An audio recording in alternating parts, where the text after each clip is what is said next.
Hey everybody, this is Dr. Payal Chobe.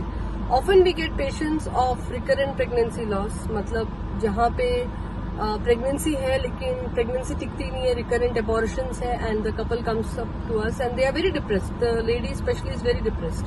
Well, this is a very big entity that has to be addressed, and that is addressed every day practically by all gynecologists. So by definition, recurrent pregnancy loss, RPL is like when you have three or more consecutive pregnancy losses, miscarriages, then the entity becomes as recurrent pregnancy loss. Investigations ऐसे patients का क्या क्या होता है, ये बहुत important है. So basically ये हमें जानना बहुत ज्यादा जरूरी है. If I have to really divide the investigations, then I have to understand कि उसका मेंस्ट्रुअल साइकिल कैसा है, नंबर 1. पीसीओडी तो नहीं है, नंबर 2. कुछ इन्फेक्शंस तो नहीं है, नंबर 3.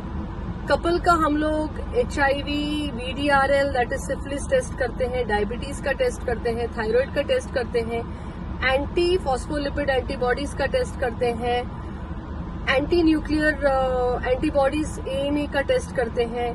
देन कुछ केसेस में हम लोग एंडोमेट्रियल स्वैब डाइस टेस्ट करते हैं.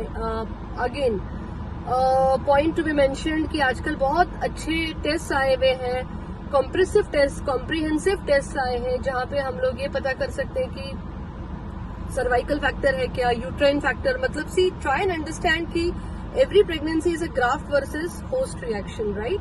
ये होता ही है, लेकिन the host in this case which is the pregnancy, it stage and the graft stage and the host, मतलब जो मदर है, she has to adjust to the pregnant state, right, the pregnancy, and the pregnancy continues. तो आजकल हम लोग ऐसे comprehensive test भी बहुत रेकमेंड करते हैं पेशेंट को, जो डाइस टेस्ट है, या अगर suppose and then we understand the uterine factor, the cervical factor और द एंडोमेट्रियल फैक्टर.